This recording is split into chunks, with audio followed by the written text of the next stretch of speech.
Hello dear students.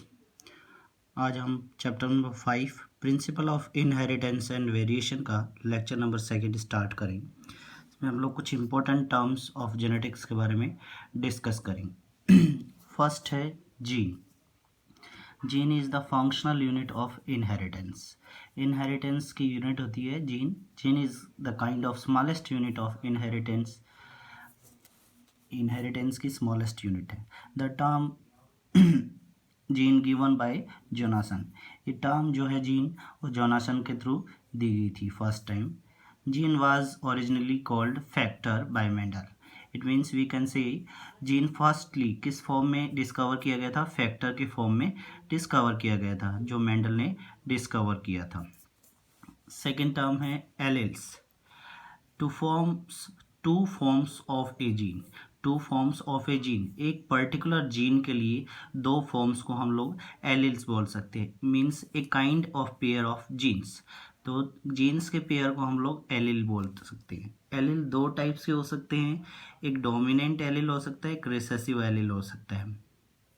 Dominant allele ऐसे jeans के pair होते हैं या एलिल्स हैं जो फर्स्ट जनरेशन में रिप्रेजेंट किए जाते हैं, ऑलवेज रिप्रेजेंटेड।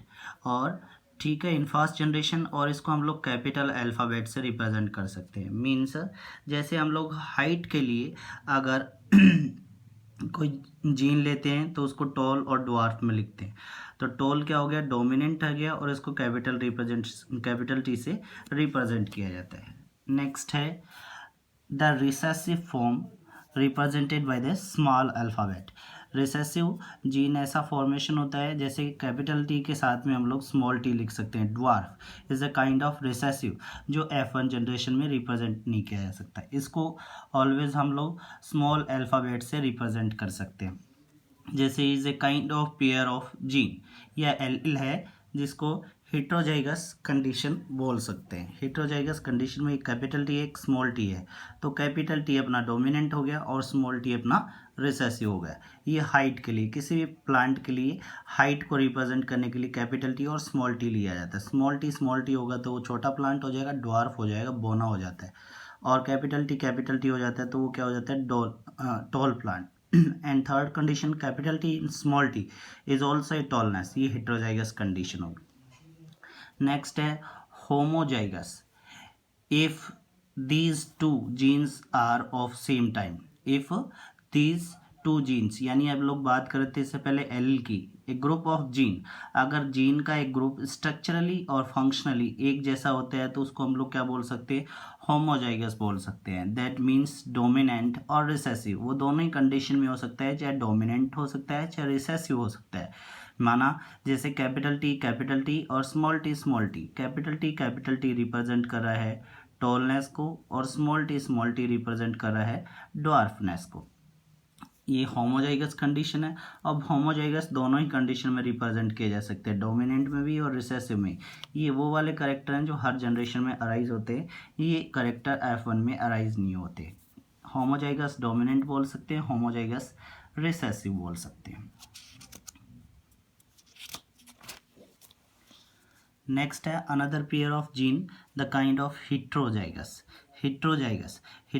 भी एक जीन का पेयर होता है, बट उसमें दोनों ही जीन्स होते हैं, जैसे कैपिटल टी और small T. But capital T इसको रिप्रेजेंट नहीं होने देता है कि capital T dominant over small T. If one gene is dominant and other is recessive, अगर एक जीन का पेयर है जिसमें दो जीन हैं, उनमें से एक क्या है अपना डोमिनेंट कैपिटल टी है और दूसरा अपना क्या हो जाएगा स्मॉल टी हो जाता है, तो that condition is known as heterozygous.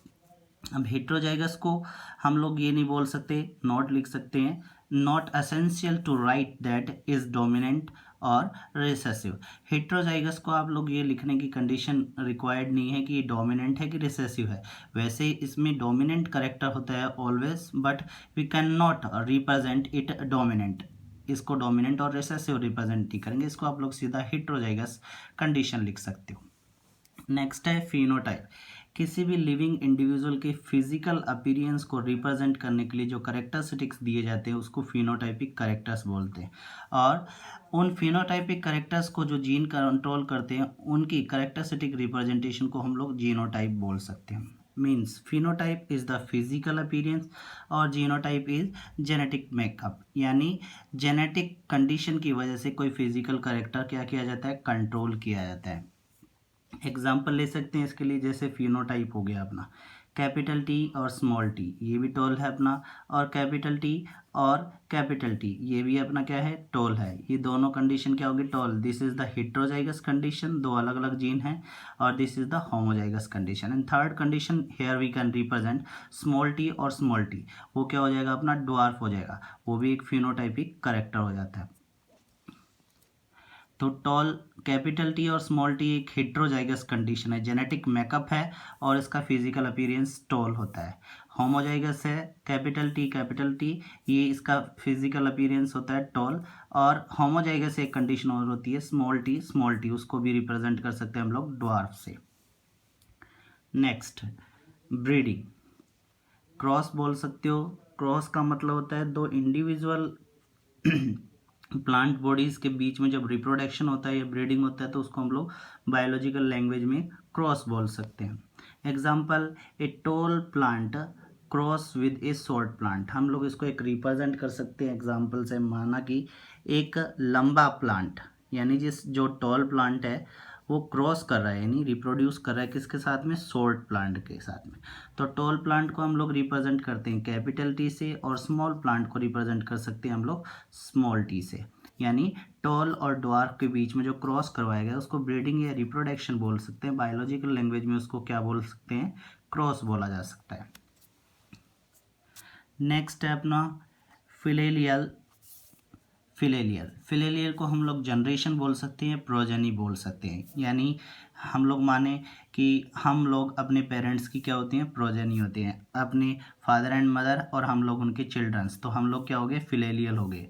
For example, जैसे ये हैं दो पेरेंट्स, ये टॉल प्लांट के लिए और स्मॉल प्लांट के बीच में लिए, इन दोनों के बीच में जब क्रॉस करवाया जाता है तो कैपिटल टी और स्मॉल टी का एक कॉम्बिनेशन बनता है, जैसे हेट्रोजाइगस टॉल, ये क्या होगी, फिलेलियल हो जाती है, जनरेशन या प्रोजेनी हो जाती है। इसको रिप्रेजेंट कर सकते हैं हम लोग कैपिटल एफ से। अगर फर्स्ट जनरेशन है तो F1 लिखेंगे, सेकंड है तो F2, F3 and so on continuously F9 तक। बेसिकली 9 जनरेशन तक ये रिप्रेजेंटेशन दिया जाता है, क्योंकि मेंडल ने 9 जनरेशन तक ये कैलकुलेशन रिप्रेजेंट करके दिखाई थी। नेक्स्ट है पुन्नेट स्क्वायर। पुन्नेट स्क्वायर को हम लोग चेकर बोर्ड भी बोल सकते हैं। इससे हम लोग मेंडल के जो भी रिप्रेजेंटेशन दिए गए थे, क्रॉस दिए गए थे, उनको करेक्टराइज कर सकते हैं, क्या एनालाइज कर सकते हैं, इज दे आर राइट और नॉट। ठीक है, पुन्नेट नेम है साइंटिस्ट का, और उसी के बेस पर इसका नाम रखा गया पुन्नेट square. A kind of checker board, एक टाइप का चेकर बोर्ड है। चेकर बोर्ड क्यों बोला गया है, क्योंकि इसमें हम लोग चेक कर सकते हैं कि आपका जो कैलकुलेशन है, मैथमेटिकल रिप्रेजेंटेशन है, वो राइट है कि रॉन्ग है। फॉर एग्जांपल, जैसे हम लोग दो प्लांट ले रहे हैं, एक लिया टॉल और एक ले रहे हैं हम लोग ड्वार्फ, तो इनके गैमेट्स बनाते हैं हम लोग कैपिटल टी, स्मॉल टी। ठीक है, दोनों साइड में दो गैमेट्स का रिप्रेजेंट किया जाता है। एक साइड में हम लोग फीमेल गैमेट, मेल गैमेट लेंगे, दूसरे साइड में हम लोग फीमेल गैमेट लेते हैं। मेल गैमेट को रिप्रेजेंट किया जाता है इस सिंबल से, और फीमेल गैमेट को रिप्रेजेंट किया जाता है इस सिंबल से। इसमें हम लोग दोनों पेरेंट्स के गैमेट्स कॉलम और रो में लेते हैं, कॉलम एंड रो में। ये एक पेरेंट हो गया अपना ड्वार्फ, और ये एक हो गया अपना टॉल प्लांट। तो इनके दोनों के गैमेट्स हैं कैपिटल टी और स्मॉल टी, और अब इनके बीच में क्रॉस मल्टीप्लिकेशन करवाया जाता है, capital T with small T, यानी capital T small T, and so on. चारों ही ऐसे प्लांट बनते हैं।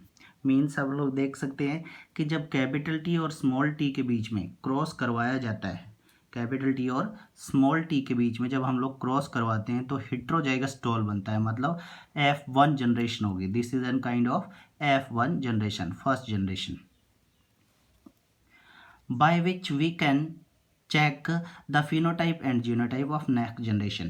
पुन्नेट स्क्वायर एक ऐसी कंडीशन है जिसके थ्रू हम लोग क्रॉस करवाने के बाद में जो आपकी F1 जनरेशन बनती है, फिलेलियल बनती है, फर्स्ट जनरेशन बनती है, उसको हम लोग क्या कर सकते हैं, चेक कर सकते हैं कि उसका फिजिकल अपीयरेंस और जीनोटिक अपीयरेंस सही है कि नहीं है। नेक्स्ट जनरेशन के करेक्टर्स को चेक कर सकते हैं, इज दे आर राइट और नॉट। नेक्स्ट है बेटा सेल्फिंग। सेल्फिंग का मीन होता है कि दो जनरेशन, सेम काइंड की जनरेशन के बीच में जब आप लोग क्रॉस करवाते हैं, मान लिया जाए एक पेरेंट से अपने पास F1 जनरेशन बनी और दो F1 और F1 के बीच में जब क्रॉस करवाया जाता है, that is a kind of selfing. Means if we cross member of same generation, यानी आप लोग जब सेम जनरेशन के मेंबर्स के बीच में क्रॉस करवाते हैं, यानी F1 क्रॉस्ड विद F1, यानी फर्स्ट जनरेशन का क्रॉस करवाया जाए किसके साथ में, फर्स्ट जनरेशन के साथ में, तो उसको हम लोग क्या बोल सकते हैं, सेल्फिंग बोल सकते हैं। Crossing of organism, member means we cross member of same generation और क्रॉसिंग ऑफ ऑर्गेनिज्म, जब दो ऑर्गेनिज्म के बीच में क्रॉस करवाए जाते हो तो उनकी अगर जनरेशन सेम है तो उसको आप लोग सेल्फिंग बोल सकते हो, of the same generation. For example capital T और कैपिटल टी, ये क्या थी, अपने पास F1 जनरेशन थी, जब कैपिटल टी और स्मॉल टी के बीच में क्रॉस करवाया था तो हेट्रोजाइगस टोल बन रहा था, यानी ये F1 जनरेशन होगी अपनी। जब F1 crossed with F1, that is kind of selfing, ये एक टाइप की क्या होगी, सेल्फिंग होगी। नेक्स्ट है pure line. Pure line characters का मीनिंग ये होता है जब आप लोग क्रॉस करवाते हो, फर्स्ट जनरेशन में जब हम लोग क्रॉस करवाते हैं तो all characters we can use for crossing are the always pure. when we have a particular phenotype being selfed for more than 5 generation, जब आप लोग एक स्पेसिफिक करेक्टर को एक से ज़्यादा, यानी एक से ज़्यादा और 5 जनरेशन तक क्रॉस करवाते हो, सेल्फ करवाते हो, यानी सेम जनरेशन के बीच में क्रॉस करवाएंगे, मान लिया जाए ये सेम जनरेशन होगी, capital T small T, capital T small T, ऐसी जनरेशन के बीच में जब आप लोग 5 जनरेशन तक क्रॉस करवाते हो, that is a kind of pure line. जैसे capital T capital T capital T capital T, all are tall, और ये टॉल कैसे हो जाएंगे, होमोजाइगस टॉल होगी, this is an F1 generation, ये क्या हो जाता है अपना प्योर लाइन करेक्टर है। अब इसी जनरेशन को आप लोग 5 जनरेशन तक क्रॉस करवाओगे, that is the pure line traits या प्योर लाइन करेक्टर्स बोल सकते हैं। सेम जनरेशन के बीच में जब आप लोग एक से ज़्यादा 5 जनरेशन तक क्रॉस करवाते हो तो प्योर करेक्टर्स ऑब्टेन किए जाते हैं, that is pure line. Next है मोनोहाइब्रिड। मोनोहाइब्रिड क्रॉस, क्रॉस के बारे में आप लोग पढ़ चुके हैं कि क्रॉस का मतलब होता है कि रिप्रोडक्शन या फिर दो पेरेंट प्लांट्स के बीच में जब क्रॉसिंग करवाई जाती है या फिर उनके बीच में हम लोग क्या करवाते हैं, ब्रीडिंग करवाते हैं, that is the crossing. Mono का मतलब होता है सिंगल, हाइब्रिडाइजेशन का मतलब होता है उनके बीच में क्रॉसिंग करवाना। Cross by using one character, जब आप लोग एक सिंगल करेक्टर का यूज़ लेकर के क्रॉस करवाते हो तो उसको हम लोग क्या बोलते हैं, मोनोहाइब्रिड क्रॉस बोलते हैं।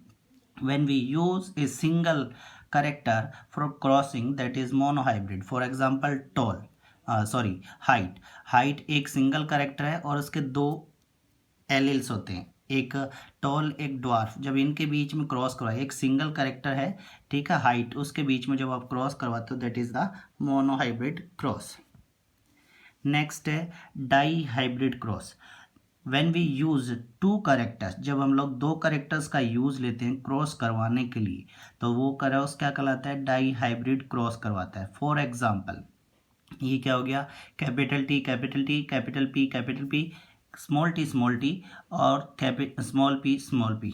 इट मीन्स टी रिप्रेजेंट कर रहा है हाइट को और पी रिप्रेजेंट कर रहा है कलर को, यानी आप लोग बोल सकते हो tall plant with purple flower और small plant with white flower. इनके बीच में जब आप लोग क्रॉस करवाते हो तो दो करेक्टर हो गए, एक तो हाइट हो गया, एक फ्लावर कलर होगी, that is the dihybrid cross. Next है trihybrid cross. When we use 3 character, जब हम लोग 3 करेक्टर्स का यूज़ लेते हैं क्रॉस करवाने के लिए तो उसको हम लोग क्या बोल सकते हैं, ट्राई हाइब्रिड क्रॉस बोल सकते हैं। जैसे कि एग्जांपल है height of the plant, colour of the flower और position of the flower. Means height हो सकती है अपनी टॉल, ठीक है, और ड्वार्फ, टॉल के लिए कैपिटल टी और ड्वार्फ के लिए स्मॉल टी। फ्लोर कलर होता है अपना पर्पल कैपिटल पी और स्मॉल पी अपना वाइट। कैपिटल ए अपनी होती है फ्लोर पोजीशन एक्सियल और स्मॉल ए होता है अपना टर्मिनल। तो ये कुछ कंडीशंस हैं जिनमें dominant and recessive, these are the dominant character, these are the recessive character. तो ये ट्रिपल करेक्टर्स के बीच में जब 3 करेक्टर्स को यूज लेकर हम लोग क्रॉस करवाते हैं तो उसको ट्राई हाइब्रिड क्रॉस बोल सकते हैं। एक्सिलरी एंड टर्मिनल से मीनिंग है हम लोग बोल सकते हैं रेसिमोस और साइमोस इन्फ्लोरेसेंस। Thank you.